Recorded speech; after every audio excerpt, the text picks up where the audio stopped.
उज्यालो radio नेटवर्कसँगै उज्यालो online र mobile एप्लिकेशनबाट एकसाथ प्रसारण भइरहेको नेपाल दर्पणमा साथी मल्लिका थापासँगै भोजेन्द्र बस्नेतको नमस्कार।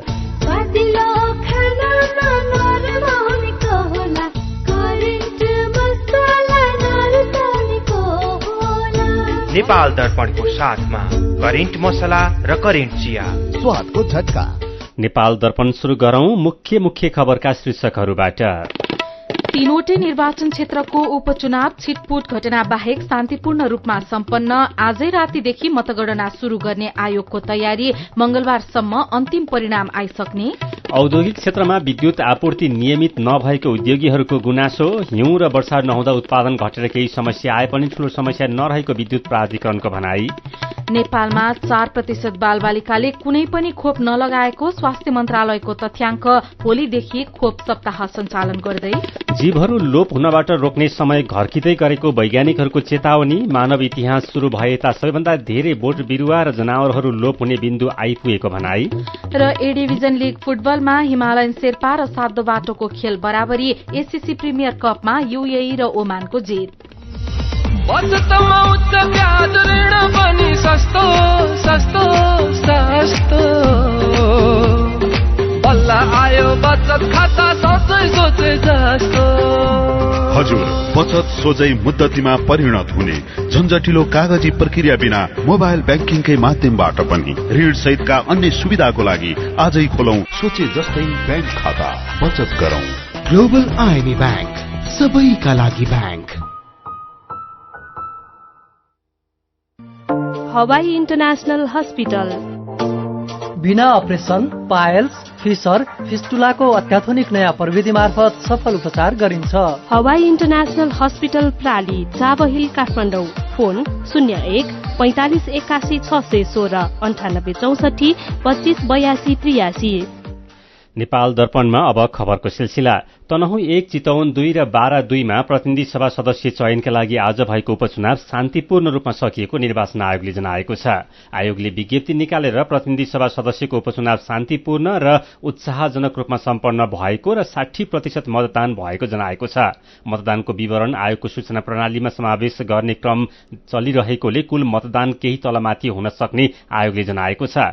तीनवटै क्षेत्रमा केही छिटपुट घटना बाहेक शान्तिपूर्ण रूपमा मतदान सम्पन्न भएको पनि आयोगले जनाएको छ।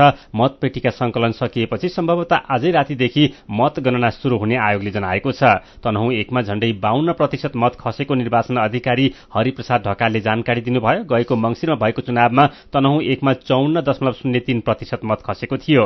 यस्तै चितवन 2 मा आज झण्डै 60% मत खसेको सहायक निर्वाचन अधिकृत ईश्वर आचार्यले जानकारी दिनुभयो। चितवनमा गएको मंसिरमा 67% मत खसेको थियो। यस्तै बारा 2 मा झण्डै 60% मत खसेको निर्वाचन अधिकृत मुकेश उपाध्यायले जानकारी दिनुभयो। बारा 2 मा गएको मंसिरमा 64% मत खसेको थियो। तनहुँ 1 बाट निर्वाचित रामचन्द्र पौडेल राष्ट्रपति, बारा 2 बाट निर्वाचित रामसाहे प्रसाद यादव उपराष्ट्रपति भएसँगै त्यहाँ नयाँ सांसदका लागि उपचुनाव भएको हो।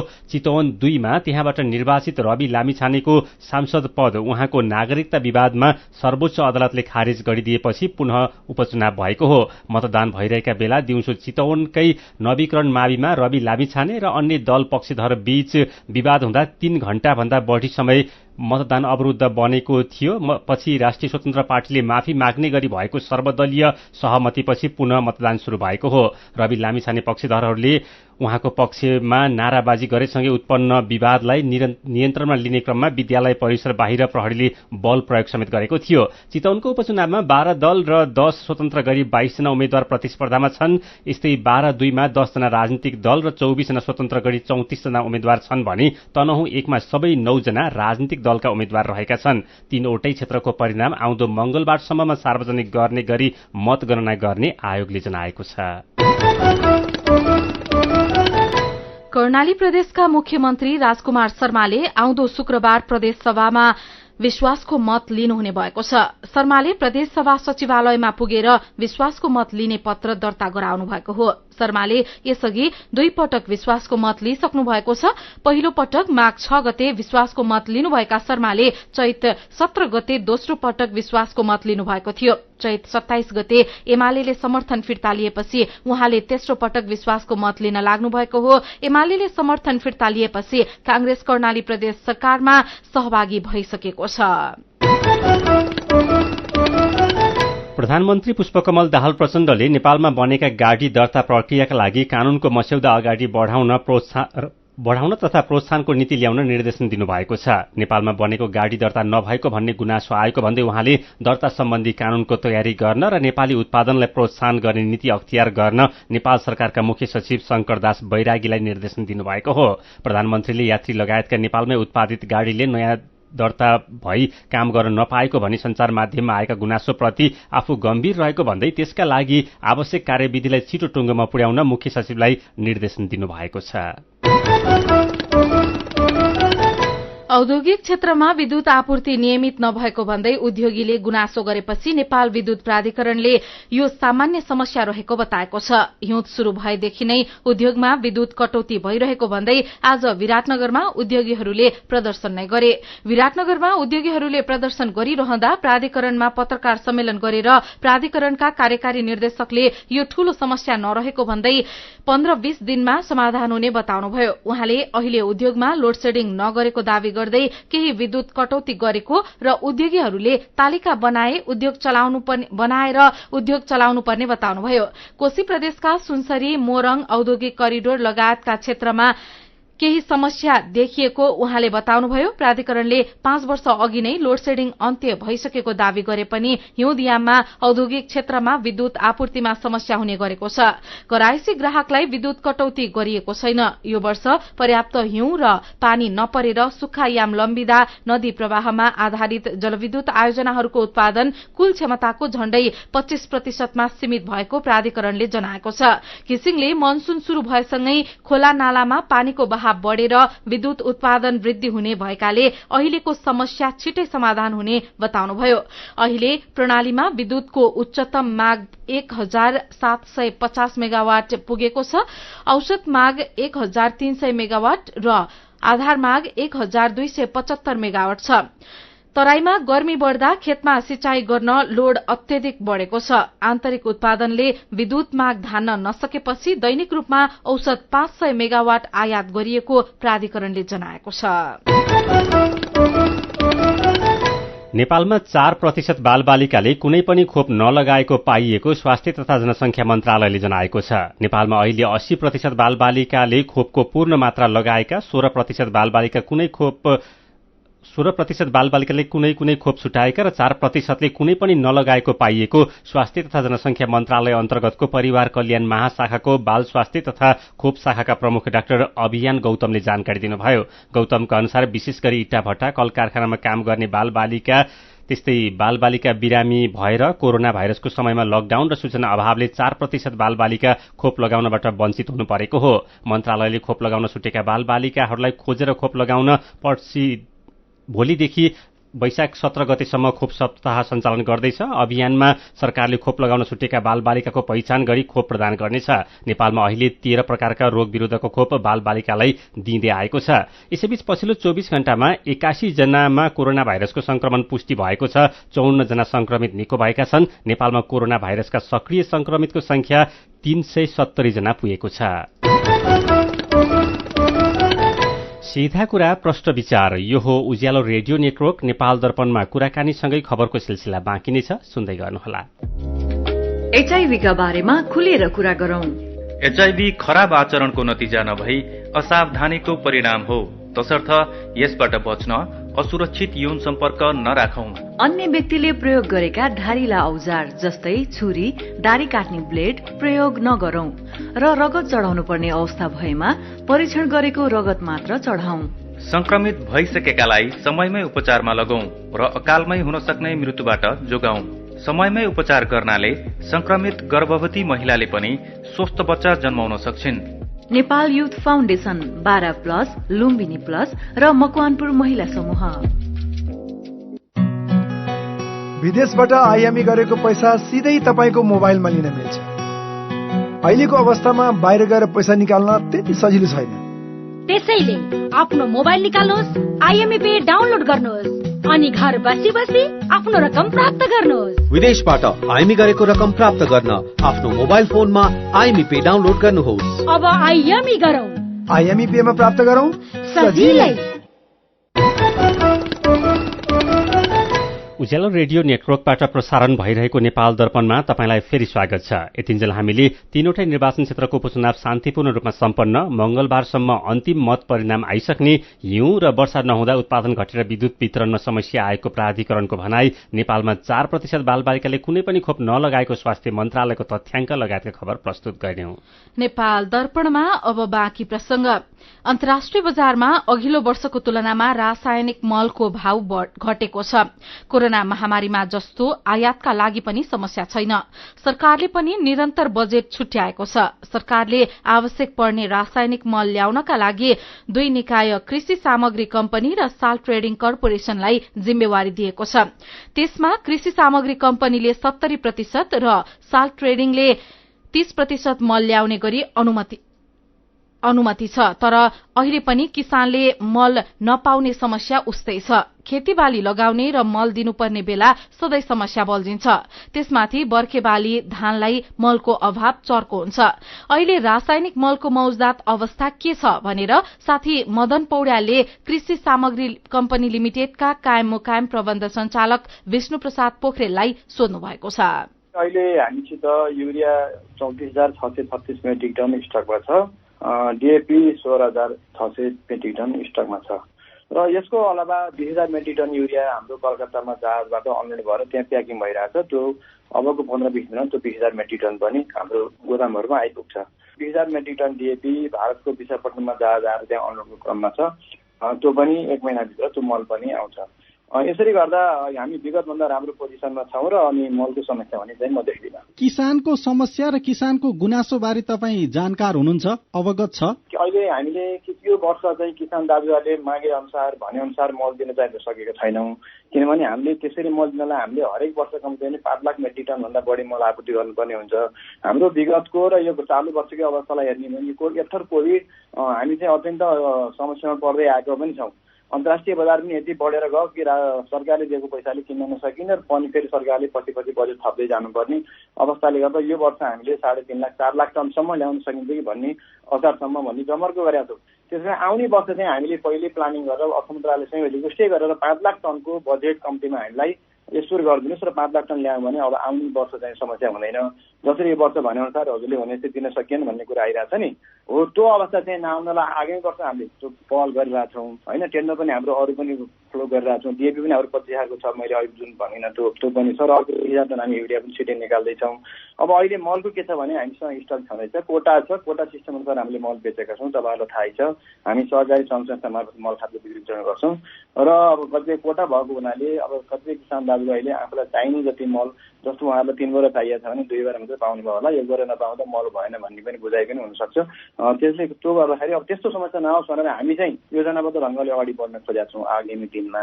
अब अहिलेलाई चाहिँ हामीसँग जे जति आपूर्ति भएको छ र जे जति छ त्यसैलाई नै हामीले कोटा बनाइएको छ। कोटा अनुसार समानुपातिक सरल ढङ्गले वितरण गर्ने प्रयत्न गरिरहेछौँ। भनेको पालिका तह मार्फत र त्यहाँ भएका सहकारी मार्फत वितरणको विषयलाई चाहिँ तपाईँले उठाउनुभयो। यही वितरण प्रक्रियामा पनि समस्या छ भनेर गुनासो आइरहन्छ नि। भन्दा त धेरै व्यवस्थित गरेका छौँ। अब कहाँ कति बेच्यो बेच्दैन, सहकारीले कसरी बेच्यो के गर्यो भन्ने कुरो वडा तहमा खाने तहले अलिकति प्रभावको रूपमा हेरिदिनु भयो भने मलाई लाग्छ त्यति धेरै समस्या आउँदैन। सरकारले चाहिँ मल छ भन्ने तर किसानले चाहिँ नपाउने, बाहिर बजारमा जाने हो भने व्यापारीलाई चर्को मूल्य तिरेर किसानले किन्नुपर्ने, यो समस्या समाधानका लागि त आपसी समन्वय हुनुपर्ने होइन र? किसानले मल नपाउने होइन, पाउनु भएको छ भने जति नपाउनु भएको होला र गुनासो आएको होला। मैले एउटा कुरा चाहिँ तपाईँलाई बिन्ती गरेँ अघि पनि होइन।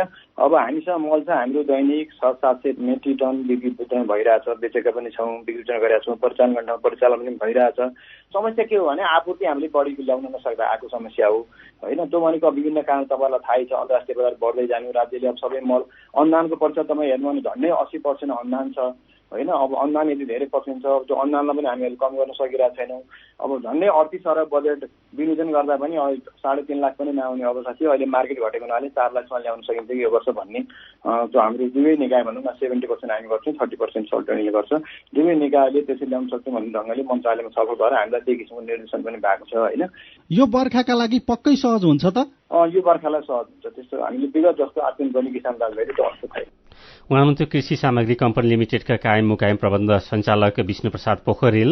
नेपाल दर्पणमा खबरकै सिलसिला। वसन्त ऋतुमा आरोहणका लागि झण्डै 300 आरोही सगरमाथाको आधार शिविर पुगेका छन्। 30 भन्दा बढी आरोही समूहका झण्डै 300 आरोही आधार शिविर र दोस्रो आधार शिविर पुगेका सगरमाथा प्रदूषण नियन्त्रण समिति एसपीसीसीका अध्यक्ष लामाकाजी शेर्पाले जानकारी दिनुभयो। पर्यटन विभागका अनुसार वसन्त ऋतुमा आरोहणका लागि 454 जनाले अनुमति लिएका छन्। यस्तै नुप्से र लोत्से हिमाल पनि सगरमाथाकै आधार शिविर भएर आरोहण गरिन्छ। लोत्सेका लागि 95 जना र नुप्सेका लागि 63 जनाले अनुमति लिएका छन्। सगरमाथाको दोस्रो शिविरसम्म एसपीसीसीले बाटो बनाइसकेको छ भने त्योभन्दा माथिको बाटो बनाउने जिम्मा पाएको इमाजिन नेपालका कार्यकारी निर्देशक दावा शेर्पाका अनुसार अहिले सगरमाथाको चौथो शिविरसम्म बाटो बनिसकेको छ।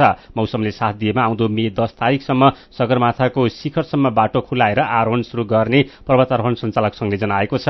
आइसफल डाक्टरले सगरमाथाको चुचुरोसम्म डोरी टाँगेपछि आरोहण सुरु हुन्छ। यो वर्ष नेपालका 23वटा हिमाल आरोहणका लागि 1005 जनाले अनुमति लिएका र उनीहरूबाट 73 करोड 66 लाख रुपियाँ रोयल्टी संकलन भएको पर्यटन विभागले जनाएको छ। कीर्तिपुर नगरपालिकाको वडा नम्बर 4 का वडाध्यक्ष श्यामकुमार अधिकारीको निधन भएको छ। वैशाख 1 गते मोटरसाइकल दुर्घटनामा परि घाइते हुनुभएका वडाध्यक्ष अधिकारीको काठमाडौँको अन्नपूर्ण न्यूरो अस्पतालमा उपचारको क्रममा आज निधन भएको कीर्तिपुर नगरपालिकाका प्रमुख प्रशासकीय अधिकृत लक्ष्मी प्रसाद बास्कोटाले जानकारी दिनुभयो। यसैबीच पाल्पामा बस दुर्घटनामा परेर रूपन्देहीको देवदह नगरपालिका 3 सूर्यपुराकी 40 वर्षीय राधिका पौडेलको ज्यान गएको छ। 38 जना घाइतेको तानसेनमा रहेको लुम्बिनी मेडिकल कलेज प्रभासमा उपचार भइरहेको छ। यस्तै पाँचथरमा जीव दुर्घटना हुँदा फालेलुङ गाउँपालिका वडा नम्बर 8 का 30 वर्षका साजन केरुङको ज्यान गएको छ। 9 जना घाइते भएका छन्। यसैबीच काठमाडौँको बाफलमा रहेको एक गार्मेन्टमा आगलागी हुँदा एकजनाको दाहिने खुट्टाको पैतालाको भाग जलेको अवस्थामा फेला परेको छ। उद्योगमा सञ्चालकको रूपमा काम गर्ने दोलखाका 20 वर्षीय भूपेन्द्र बस्नेत सम्पर्कविहीन भएको बताइए पनि सब पहिचान भइ नसकेको प्रहरीले जनाएको छ। यसैबीच काठमाडौँको कीर्तिपुरमा रहेको त्रिभुवन विश्वविद्यालय र वरपरका क्षेत्रमा 1 महिना अघिदेखि आतंक फैलाइरहेको चितुवालाई आज बिहान नियन्त्रणमा लिएको प्रहरीले जनाएको छ। शेयर बजार परिसूचक नेप्सी आज 18.80 अंकले घटेर 1885.60 बिन्दुमा झरेको छ। आज 265 वटा कम्पनीका 27,34,000 किता शेयर 82 करोड 85 लाख रुपियाँमा कारोबार भएका छन्। यसैबीच नयाँ स्टक एक्सचेन्ज खोल्नका लागि नेपाल धितोपत्र बोर्डमा 3 वटा आवेदन परेका छन्। आवेदनका लागि तोकिएको अन्तिम म्याद आजसम्म Himalayan stock exchange, national stock exchange र अन्नपूर्ण स्टक एक्सचेन्ज कम्पनीको नामबाट 3 वटा आवेदन परेका बोर्डले जनाएको छ। यस्तै कमोडिटी एक्सचेन्जका लागि 4 वटा कम्पनीको आवेदन परेको छ। विवादित रूपमा नीतिगत व्यवस्था गरेर लाइसेन्स वितरण गरेको भन्दै सर्वोच्चमा रिट पढेपछि यसअघि प्रक्रिया रोकिएको थियो। तर गएको चैत अन्तिम हप्ता सर्वोच्चले रिट खारेज गरिदिएपछि बोर्डलाई लाइसेन्स वितरण गर्न बाटो खोलेको हो। पाँचथरको फालेलुङ गाउँपालिका 3 थकेपुङमा आगलागी हुँदा 2 वटा घर जलेका छन्। दिउँसो भएको आगलागीमा स्थानीय महेन्द्र मादेन र कृष्ण मादेनका घर जलेका हुन्। विद्युत सर्ट भएर घरमा आगलागी भएको जिल्ला प्रहरी कार्यालय पाँचथरका प्रमुख डीएसपी हरि खतिवड़ाले जानकारी दिनुभयो। आगलागीमा परि महेन्द्र मादेनको 22,75,000 र कृष्ण मादेनको 31,05,000 गरी 54,30,000 रुपैयाँ बराबरको क्षति भएको पनि खतिवड़ाले बताउनुभयो। आगलागी हुँदा घर र घरभित्रका रहेका लत्ता कपड़ा, नगद, अन्न र सुनचाँदी सबै नष्ट भएको छ। त्रिभुवन अन्तर्राष्ट्रिय विमानस्थलको संचार उपकरणमा समस्या आएका कारण आज दिउँसो झण्डै 1 घण्टा उडानमा समस्या भएको छ। दिउँसो विमानस्थल टावर र पाइलट बीचको संचारमा समस्या देखिएकोले उडान प्रभावित भएको र प्राविधिक मर्मतपछि सेवा नियमित भएको विमानस्थल कार्यालयका प्रवक्ता टेकनाथ सिटौलाले जानकारी दिनुभयो। आकाशमा भएका जहाजलाई अवतरण गराउने काममा भने समस्या भएको थिएन। नेपाल दर्पणमा मेरो पनि भन्नु छ सँगै खबरको सिलसिला बाँकी नै छ, सुन्दै गर्नुहोला। शिक्षा तथा मानव स्रोत विकास केन्द्र सानोठिमी भक्तपुरको अनुरोध। समयमै भर्ना समयमै ज्ञान गुणस्तरीय शिक्षा सबैको अभियान भन्ने आदर्श वाक्यका साथ यही वैशाख 1 गतेदेखि शैक्षिक सत्र 2080 को विद्यार्थी भर्ना अभियान सञ्चालन भइरहेको छ। विद्यालय उमेर समूहका आफ्ना नानी बाबुहरू अनिवार्य रूपमा विद्यालय भर्ना गरी उनीहरूको समुज्जवल भविष्य सुनिश्चित गर्न अभिभावकहरूलाई उत्प्रेरित गर्ने खालका सन्देशहरू सहित आफ्नो सेवा क्षेत्रमा व्यापक प्रचार प्रसार गरी वैशाख महिनाभित्रै सबै बालबालिका विद्यालय शिक्षाको पहुँचमा ल्याउने गरी भर्ना अभियान सञ्चालन गर्नुहुन सबै विद्यालय तथा स्थानीय तह र आवश्यक सहयोग तथा सहजीकरणका लागि शिक्षा विकास तथा समन्वय इकाई हार्दिक अनुरोध गर्दछौ।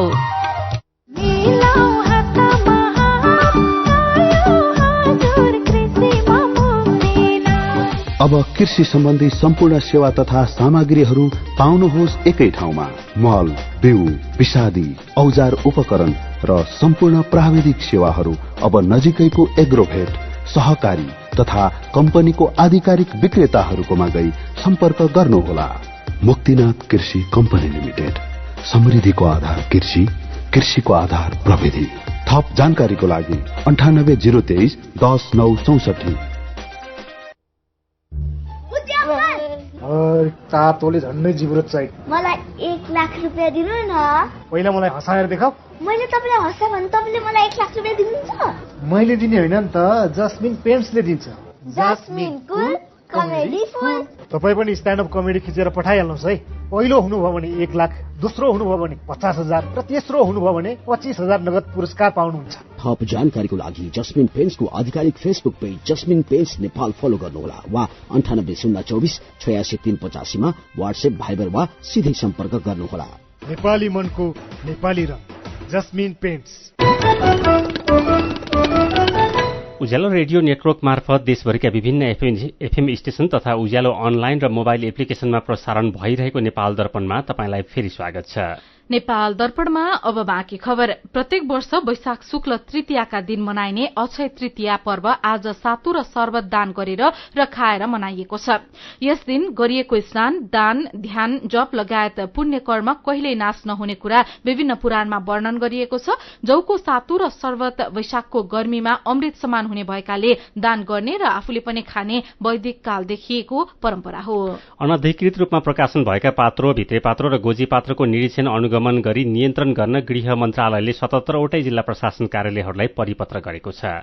लमजुङमा ज्येष्ठ नागरिक समाजले सासू ससुरालाई स्याहार सम्भार गर्ने बुहारीहरूलाई सम्मान गरेको छ। सम्मानित हुने बुहारीहरूमा सुन्दरबजार नगरपालिका 9 की प्रमिला अधिकारी र सुन्दरबजार नगरपालिका 8 की विमला अधिकारी रहनु भएको छ। यसैगरी आफ्ना वृद्ध बाआमाको राम्रो स्याहार गर्नुभएका सुन्दरबजार नगरपालिका 9 धारापानीका राजु तामाङलाई पनि सम्मान गरेको ज्येष्ठ नागरिक समाजले जनाएको छ। दार्चुलामा झोलुङ्गे पुल निर्माणको काम गरेका मजदूरले ज्याला नपाएपछि पुल नै बन्द गरेका छन्। 2 वर्ष अगाडि निर्माण भएको दार्चुलाको दुहु गाउँपालिका वडा नम्बर 1 र 5 जोड्ने पुल मजदूरहरूले बन्द गराएका हुन्। मेरो पनि भन्नु छ। सञ्जय न्यौपानेले लेख्नु भएको छ, नेपाली राजनीतिमा ढलाउने र गलाउने मात्रै काम भइरहेको छ। विकास त यस्तै हो। देश खर्च धान्ने नसक्ने अवस्थामा पुग्दा पनि सुधार गर्न किन चासो नदिएको होला? नागरिक वाक्क दिक्क भइसकेका छन् भन्दै धनकेशी लेख्नुहुन्छ। राजनीतिक पार्टीहरू भर्ती केन्द्र जस्ता मात्रै भए। यी भर्ती केन्द्रहरू बन्द गरौं। राजनीतिमा सुधार नभएसम्म देशमा कसरी विकास होला? चितवन क्षेत्र नम्बर 2, बारा 2 र तनहु क्षेत्र नम्बर 1 मा भएको उपचुनावमा जसले जिते पनि निष्पक्ष होस् भन्दै दिलबहादुर थापाले भन्नुभएको छ। चुनावमा धाँधली नहोस्, यही विषयलाई लिएर झै झगडा नहोस्। सुमन नेवाको प्रतिक्रिया छ, कागजमा नै बने पुल, कागजमा नै विकास, बोली माने देश स्विजरल्याण्ड, बोली माने देश सिंगापुर, नागरिक उही घात प्रतिघातमा, देश त उही हो उस्तैको हातमा, देश त उही हो उस्तैको हातमा। अनि मकैमा हाल्न किसानले रासायनिक मल नपाएका विषयमा केशव दीपक न्यौपानेले लेख्नु भएको छ। सरकारले हरेक वर्ष मल अभाव हुँदैन भनेर दाबी गर्छ, तर यो दाबी सधैँ भाषणमा मात्रै सीमित हुन्छ। विचारका लागि तपाईलाई धन्यवाद। मेरो पनि भन्नु छ। मेरो पनि भन्नु छ प्रस्तुत गर्दै हुनुहुन्थ्यो साथी दीपा तिमल सिन्हा। नेपाल दर्पणमा अब विदेशको खबर। वैज्ञानिकहरूले जीवहरू लोप हुनबाट रोक्ने समय घर्किँदै गरेको चेतावनी दिएका छन्। एउटा अध्ययनले प्रकृतिमा रहेका जीव तथा वनस्पतिहरूको संख्या घट्न नदिने महत्वाकांक्षी लक्ष्य काबू बाहिर पुगेको देखाएको भन्दै वैज्ञानिकहरूले तत्कालै कदम नचाले जीवहरू लोप हुनबाट जोगाउने प्रयासका लागि लामो समय लाग्ने वा विश्वव्यापी जैविक विविधताको लक्ष्य पहुँचभन्दा बाहिर पुग्न सक्ने चेतावनी दिएका बीबीसीले जनाएको छ। जलवायु परिवर्तनको असर र जीवहरूको वासस्थान क्षेत्र गुम्ने विषयलाई कम आकलन गरेको वैज्ञानिकहरूको भनाइ छ। रोयल सोसाइटी जर्नलमा प्रकाशित भएको अध्ययनले 600 भन्दा धेरै प्रजातिका चरा र स्तनधारीहरूको जनसंख्याको प्रवृत्तिबारे विश्लेषण गरेको छ। अध्ययनले मानव इतिहास सुरु भए यता नै 100 भन्दा धेरै बोट बिरुवा र जनावरहरू लोप हुने बिन्दु आइपुगेको देखाएको छ। वैज्ञानिकहरूले नमूनाका रूपमा अघि सारिएका विगतका कार्यहरूले दशकौंको अवधिमा हुन सक्ने जलवायु परिवर्तन र वासस्थान क्षेत्रको असरलाई बेवास्ता गरेको पत्ता लगाएको बताएका छन्। अब खेल खबर। जोर्डनमा आयोजना हुने एएफसी 17 वर्ष मुनिको महिला एशियन कप छनौटमा सहभागी हुने नेपाली महिला टोलीलाई विदाई गरिएको छ। अखिल नेपाल फुटबल संघ एन्फाले आज एक कार्यक्रमको आयोजना गरेर छनौट खेल्न जान लागेको टोलीलाई विदाई गरेको हो। अप्रेल 26 देखि 30 तारिकसम्म जोर्डनमा आयोजना हुने छनौट प्रतियोगितामा नेपाल समूह एचमा रहेको छ। नेपाल सम्मिलित समूहमा आयोजक जोर्डन र इरान रहेका छन्। छनौट अन्तर्गत नेपालले पहिलो खेल प्रिन्स मोहम्मद स्टेडियम जागरवामा अप्रेल 26 मा इरानसँग खेल्दै प्रतियोगिताको शुरूआत गर्नेछ। दोस्रो खेल अप्रेल 28 मा आयोजक जोर्डनसँग प्रतिस्पर्धा गर्नेछ। एसियाली राष्ट्रहरूलाई 8 समूहमा विभाजन गरी आयोजना गरिएको छनौटबाट शीर्ष टोली दोस्रो चरणमा प्रवेश गर्ने मौका पाउनेछन्। शहीद स्मारक ए डिभिजन लीग फुटबल अन्तर्गत हिमालयन शेर्पा क्लब र सातदोबाटो युथ क्लब बीचको खेल बराबरीमा रोकिएको छ। ललितपुरको च्यासल मैदानमा भएको खेलमा सातदोबाटोले हिमालयन शेर्पा क्लबसँग 2-2 गोलको बराबरी खेलेको हो। यस्तै त्रिपुरेश्वरमा रहेको दशरथ रंगशालामा केही बेर अघि सकिएको खेलमा 3 स्टार क्लबले संकटा क्लबलाई 3-2 गोल अन्तरले पराजित गरेको छ। 3 स्टारको यो 6औं जित हो। 3 स्टारको लागि अजय मार्टिन्सले 2 र सन्तोष साउखलले 1 गोल गरे। एससीसी प्रिमियर कपमा संयुक्त अरब इमिरेट्स यूएईले सिंगापुरलाई हराएको छ। त्रिवी क्रिकेट मैदानमा आज भएको खेलमा यूएईले सिंगापुरलाई 201 रनको ठूलो अन्तरले हरायो। यूएईले दिएको 472 रनको विशाल लक्ष्य पछ्याएको सिंगापुरले निर्धारित 50 ओभरमा 9 विकेट गुमाएर 270 रन मात्र बनाउन सक्यो। यो जितसँगै समूह बीमा रहेको यूएई 3 खेलमा 4 अंक सहित तालिकाको दोस्रो स्थानमा छ। सिंगापुर 3 खेलमा अंकविहीन हुँदै अन्तिममा छ। यस्तै मुलपानी क्रिकेट मैदानमा आजै भएको अर्को खेलमा ओमानले मलेसियालाई 8 विकेटले हराएको छ। टस हारेर ब्याटिङ गरेको मलेसियाले निर्धारित 50 ओभरमा 9 विकेट गुमाएर 227 रन बनायो। मलेसियाले दिएको 228 रनको लक्ष्य ओमानले 41 ओभर 4 बलमा 2 विकेट गुमाएर भेटायो। यो जितसँगै समूह एमा रहेको ओमान 3 खेलमा 4 अंक सहित तालिकाको दोस्रो स्थानमा छ। मलेसिया 3 खेलमा 2 अंक सहित तालिकाको तेस्रो स्थानमा छ। एससीसी प्रिमियर कपको समूह एमा नेपालसँगै ओमान, कतार, मलेसिया र साउदी अरब र समूह बीमा यूएई, हङकङ, कुवेत, सिंगापुर र बहराइन छन्। प्रतियोगिताको विजेता टोलीले आउँदो सेप्टेम्बरमा पाकिस्तानमा हुने एसिया कप खेल्न पाउनेछ। शीर्ष 3 टोलीले जुलाईमा हुने SCC emerging teams Asia cup खेल्न पाउनेछ। र इन्डियन प्रिमियर लीग आईपीएल क्रिकेटमा रोयल च्यालेन्जर्स बैंगलोरले राजस्थान रोयल्सलाई हराएको छ।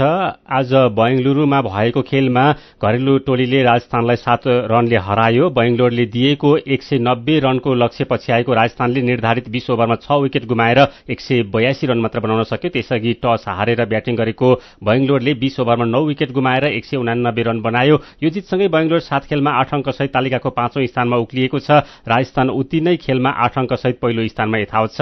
यस्तै अर्को खेलमा अहिले कोलकाता नाइट राइडर्स र चेन्नई सुपर किङ्स खेलिरहेका छन्। कोलकाताले टस जितेपछि ब्याटिङको निम्तो पाएको चेन्नईले ताजा अवस्थामा 9 ओभर 1 बलको खेल सकिँदा 1 विकेट गुमाएर 90 रन बनाएको छ। 6 खेलमा 8 अंक रहेको चेन्नई अंक तालिकाको दोस्रो स्थानमा र समान खेलमा 4 अंकका साथ कोलकाता 8औं स्थानमा छ।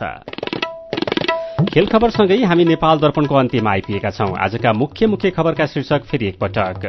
3वटै निर्वाचन क्षेत्रको उपचुनाव छिटपुट घटना बाहेक शान्तिपूर्ण रूपमा सम्पन्न। आजै रातिदेखि मतगणना शुरू गर्ने आयोगको तयारी। मंगलबारसम्म अन्तिम परिणाम आइसक्ने।